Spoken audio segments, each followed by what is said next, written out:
We're back. Another season of MLB DFS preview videos. We're going to be looking at builds. We're going to be talking about strategies for this showdown slate between the Dodgers and the Padres. But before we begin, welcome. We are FSi DFS. I'm McKinley412. We are going to be bringing you preview videos all throughout the course of the season for the main slate. If you're new to us, this is what our sheets look like. We provide cores for cash and GPP on classic slates, on DK, and on FanDuel for MLB.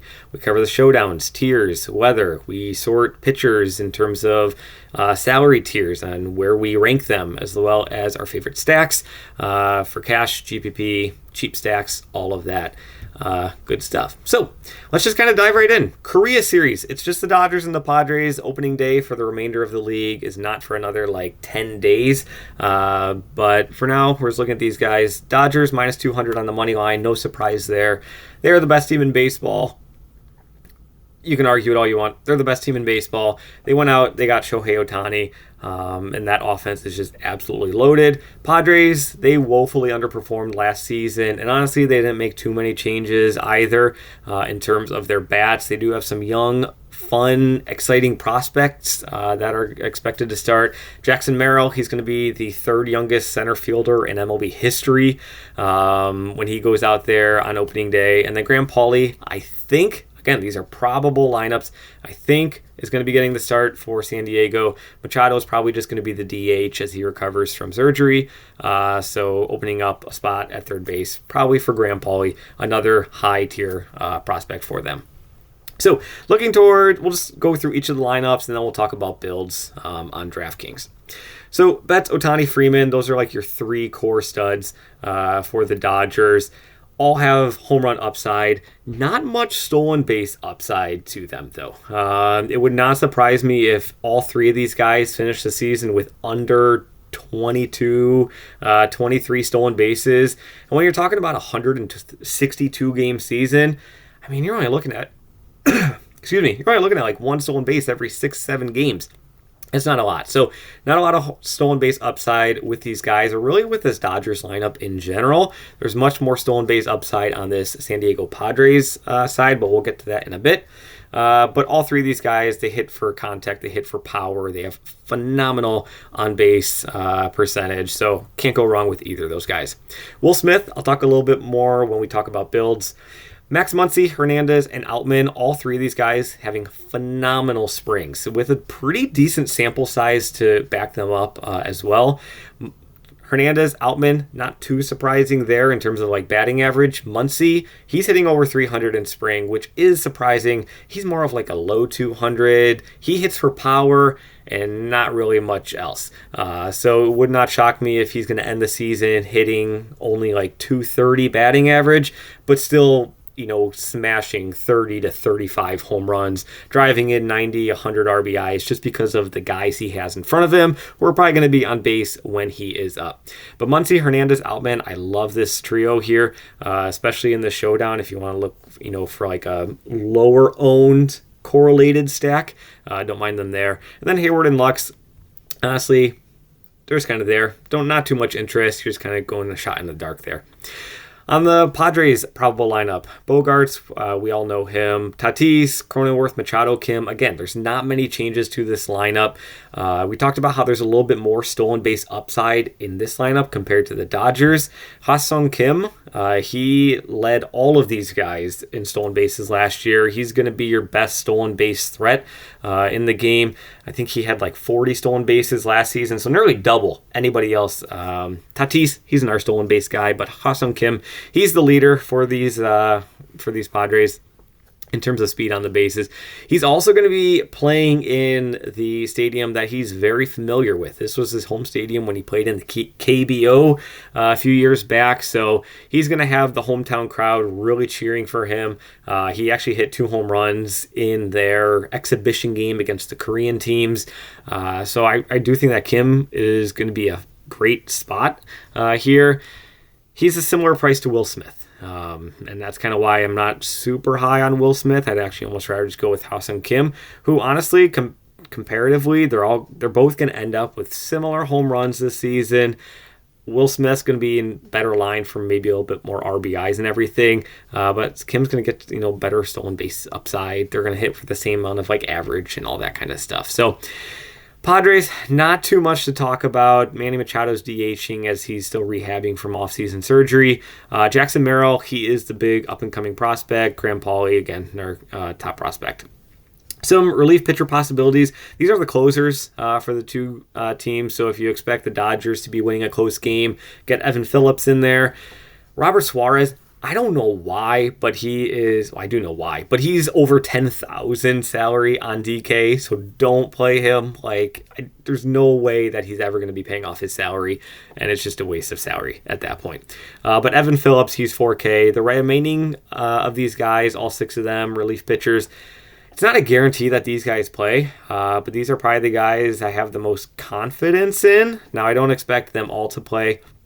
But still, again, these are the guys I have most confidence in to be getting some time. But Brazier, Kelly, Hudson, Treinen. Treinen is fighting a little bit of a back injury, so he might be more day-to-day. And then the San Diego side of things, Yuki Matsui and Peralta. I do prefer Matsui over Peralta. So let's look at some of these builds here. When you're building any showdown, and this is going to go throughout the course of the entire season, any showdown, pitchers are going to give you the most floor. They're also the most expensive because of that. So Glasnow, Darvish, they're your 2 starting pitchers. Both of them have looked great during spring. Glasnow, he essentially no-hit the Giants in his final spring training start. Things to note, though, early on in the season, Glasnow, Darvish, they're not fully warmed or stretched out. Glasnow, he only got like 68, 70 pitches in his last spring start. So maybe he only goes to 80 pitches here. He's not going to be going to 100 plus pitches like he might midway through the season, especially as they're kind of managing workloads early on for the Dodgers. They know they're going to be making a deep playoff run, so they want to save their arms. So Glasnow, Darvish is one thing to consider when you are doing that. Next thing, Dodgers showdowns are going to be wild because their guys are just going to be crazy expensive. Freeman, Ohtani, Betts, all worth over 9.2K. And even the cheap guys are still 7K, 6.6K. There's not really many cheap options at all.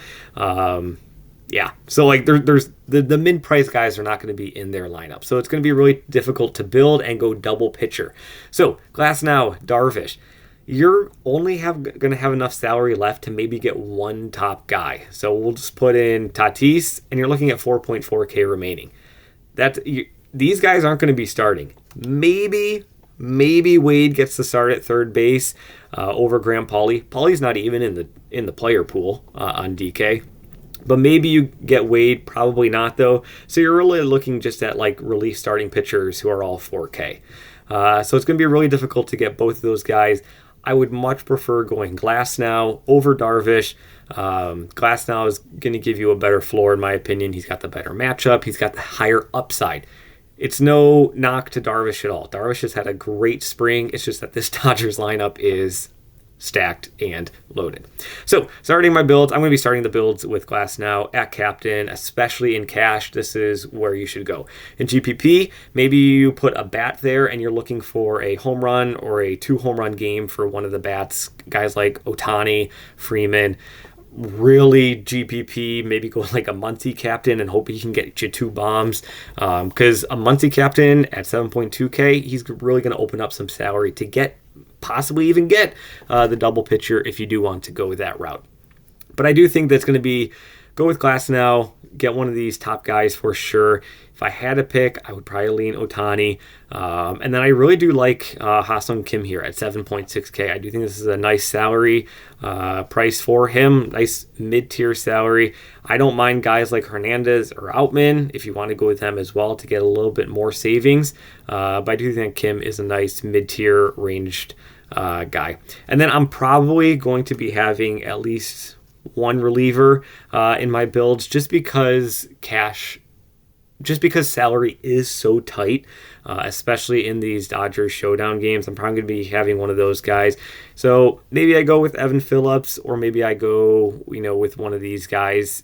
There's not too much difference in all of them. Obviously, with Phillips, you got to make sure that it's not a complete blowout. Like if the Dodgers are up 10-1, Phillips is not going to be going out to get the save. So you're really looking for like a closer game, 3 runs or less. So if you think that's going to happen, go ahead and get some Phillips. Otherwise, maybe go a guy like Brazier or go a guy like Kelly. So I don't know. It's tough. It's a tough build for sure. I have yet to find a build that I'm like super excited and comfortable with. But again, if you are going double pitcher, it is going to boost your floor, but you're really only going to be getting one of these top tier guys. So if you did double pitcher and Ohtani, 4.2K remaining, like you can't even get the cheap mid-tier bats, guys like Outman, Hayward, like you just can't. You can't. There's not enough salary unless you punt captain, but I really don't want to punt captain, especially in cash. I would rather much have Glass now in that captain spot. So, yeah, I mean, there's really not much else to talk about in terms of builds, but hopefully this was helpful in, guiding you in the right direction, at least seeing where the probable lineups are going to be, maybe some relief pitchers that can help give you some salary relief from there. So thanks for watching. As always, again, all the links down in the description below. Hit that subscribe button. Thumbs up really does help us out here at FSi. We're going to be gunning for 5,000 subscribers by the end of the year. So good luck. Thanks for watching. Good luck in your contests. And yeah, might see you in the next one.